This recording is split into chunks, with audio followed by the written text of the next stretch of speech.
విజయవాడ తూర్పు నియోజకవర్గంలో ఈసారి వైసీపీ జెండా ఎగరవేస్తామన్నారు దేవినేని అవినాష్. నియోజకవర్గంలో విస్తృతంగా పర్యటిస్తూ ప్రచారం చేస్తున్నారు. జగన్ చేపట్టిన అభివృద్ధి పథకాలు, సంక్షేమ కార్యక్రమాలు తనను తప్పకుండా గెలిపిస్తాయంటున్నారు.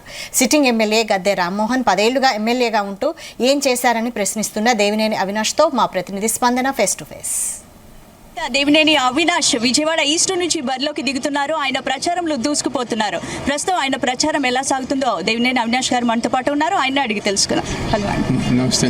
ప్రచారం ఎలా సాగుతుంది? ఈరోజు తూర్పు నియోజకవర్గంలో 5 సంవత్సరాలు జగన్మోహన్ రెడ్డి గారి ఒక నాయకత్వంలో మేము చేసిన అభివృద్ధి సంక్షేమ కార్యక్రమాల వల్ల ఈరోజు ఏ ఇంటికి వెళ్ళినా, ఏ గడప తొక్కినా ప్రతి మహిళా గారు బయటకు వచ్చి మమ్మల్ని ప్రేమించే విధంగా, లేకపోతే అభిమానించే విధంగా, దీవించే విధంగా బయటకు వచ్చి ఈసారి ఎట్టి పరిస్థితుల్లో గారు మేమందరం గారు వైఎస్ఆర్ కాంగ్రెస్ పార్టీ జగన్మోహన్ రెడ్డి గారు మా మద్దతు ఉంటుందని చెప్పని ఈరోజు మహిళలు, పెద్దవాళ్ళు, యువకులు, విద్యార్థులు అందరు గారు మాకు సపోర్ట్ ఇష్టం గారు జరుగుతుంది.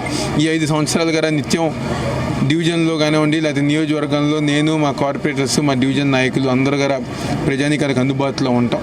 5 సంవత్సరాల్లో మేము చేసిన కార్యక్రమాలు, సేవా కార్యక్రమాలు అయి ఉండొచ్చు, జగన్మోహన్ రెడ్డి గారు చేసిన సంక్షేమ కార్యక్రమాలు అయి ఉండొచ్చు, అదేవిధంగా మేము చేసిన అభివృద్ధి కార్యక్రమాల వల్ల తప్పకుండా ఈ ఎన్నికల్లో తూర్పు నియోజకవర్గంలో వైఎస్ఆర్ కాంగ్రెస్ పార్టీ జెండా ఎగరేసే విధంగా మేము ముందుకెళ్తాం జరుగుతాం.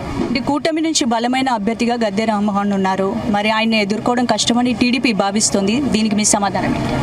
ఈరోజు గద్దె రామ్మోహన్ 5 సంవత్సరాలు కానివ్వండి, లేకపోతే తన ఎమ్మెల్యేగా ఉన్న 10 సంవత్సరాలు ఏం చేశారు నియోజకవర్గానికి? ఎందుకు బలమైన నాయకుడిగా ఉంటారు? ఈరోజు ఒక అభివృద్ధి కార్యక్రమం చేయలేదు, ప్రజానీకానికి అవసరమైన కార్యక్రమాలు చేయలేదు, ఇళ్ల పట్టాల విషయంలో ఏ రోజు గారు స్పందించలేదు. ఏమీ కార్యక్రమాలు చేయకుండా కేవలం 2 సార్లు గారు, ఒకసారి నెహ్రూ గారు కాంగ్రెస్ పార్టీ వల్ల పోటీ చేస్తే 20,000 ఓట్లు రావడం వల్ల ఆ చీలికలో గెలుస్తూ జరిగింది.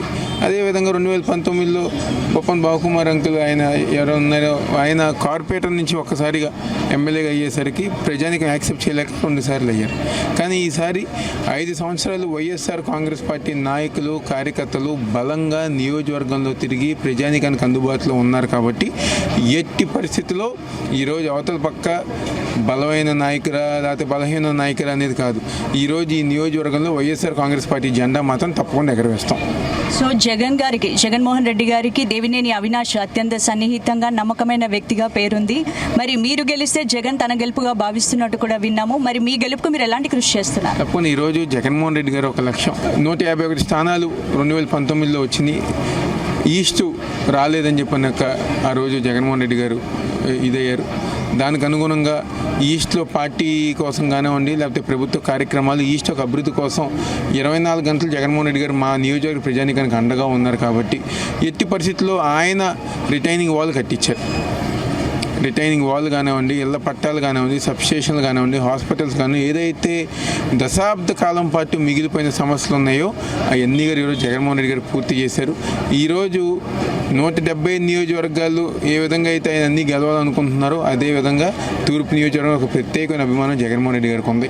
మరీ ముఖ్యంగా కృష్ణలంక ప్రాంతం అంటే ఇంకా ఎక్కువ అభిమానించే జగన్మోహన్ రెడ్డి గారు ఒక నాయకత్వంలో తప్పకుండా తూర్పు నియోజకవర్గం గెలుస్తుంది. మీ పార్టీ ఎన్నికల హామీలకు సంబంధించి ప్రజల నుంచి ఎలాంటి రెస్పాన్స్ వస్తుంది? మీరు ఎమ్మెల్యేగా గెలిస్తే ప్రజలకు ఎలాంటి సేవ చేయబోతున్నారు? తప్పకుండా ఈరోజు అభివృద్ధి కార్యక్రమాలు 90% పైగా ఈ 5 సంవత్సరాలు పూర్తి చేసాం. మిగిలిపోయిన ఇళ్ల పట్టాల సమస్య తప్పకుండా పరిష్కరించి రాబోయే 5 సంవత్సరాలు పూర్తి చేస్తామని చెప్పని, అదేవిధంగా ప్రజానీకం గారు ఈరోజు ఎక్కడికెక్కడ ఏ చిన్న ఇష్యూ ఉన్నా మౌలిక సదుపాయాల విషయంలో అన్నీ గారు మేము సమకూరుస్తాం గారు జరిగింది.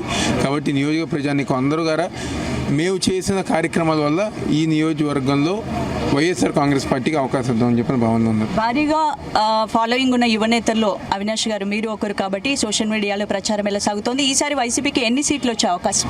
170కి 170 స్థానాలు కంపల్సరీగా వైఎస్ఆర్ కాంగ్రెస్ పార్టీకి వస్తుంది. ఏది ఏమైనా 170 నియోజకవర్గాల్లో ఫస్ట్ గెలిచేది మాత్రం తూర్పు వైఎస్ఆర్ కాంగ్రెస్ పార్టీ. ఎట్టి పరిస్థితుల్లో ఎటువంటి దోకా లేకుండా మేము గెలుస్తున్నాం. అదేవిధంగా సోషల్ మీడియాలో కూడా మేము చేసిన కార్యక్రమాలు, మేము చేసిన మంచి కార్యక్రమాలు ప్రజానీకానికి, ఎందుకంటే అవతల వాళ్ళు చేసిన కార్యక్రమాలు మేము చెప్పుకోవాల్సిన అవసరం లేదు. కానీ ఈరోజు మేము చేసిన కార్యక్రమాలు తెలుగుదేశం పార్టీ వాళ్ళేదో చేశారని చెప్పిన ఒక సోషల్ మీడియా అబద్ధ ప్రచారం జరుగుతుంది. కానీ ప్రజానీకానికి తెలుసు ఎవరే కార్యక్రమాలు చేశారో. కాబట్టి సోషల్ మీడియా కానివ్వండి, ప్రజలకు ఆశీర్వాదంతో కానివ్వండి, మేము చేసిన కార్యక్రమాలు అన్ని గారు చెప్పుకుంటూ ముందుకెళ్తాం జరుగుతుంది. చివరిగా మా జీ న్యూస్ తరపున మీరు ప్రజలకు ఏం చెప్పాలనుకుంటున్నారు? తప్పకుండా 5 సంవత్సరాలు ఏ విధంగా అయితే అభివృద్ధి సంక్షేమ కార్యక్రమాలు జరిగినాయో రాబోయే 5 సంవత్సరాలు గారా మీ అందరూ ఒక దీవెలతో ఆ విధంగా ముందుకెళ్లాలని, జగన్మోహన్ రెడ్డి గారికి మళ్ళీ ముఖ్యమంత్రిగా అవకాశం ఉంది, ఈ నియోజకవర్గంలో వైఎస్ఆర్ కాంగ్రెస్ పార్టీకి అవకాశం అని చెప్పని కోరుకోవటం జరుగుతుంది. Thank you. చూశారు కదా, దేవినేని అవినాష్ గారు తన గెలుపుపై ధీమా వ్యక్తం చేస్తున్నారు. ఖచ్చితంగా గెలుపు తనదే అని చెప్తున్నారు. చూద్దాం గెలుపు ఎవరిని వరించనుందో. ఇది ఇక్కడి సిచ్యువేషన్. కెమెరామెన్ లక్ష్మణ్తో స్పందన, జీ న్యూస్, విజయవాడ.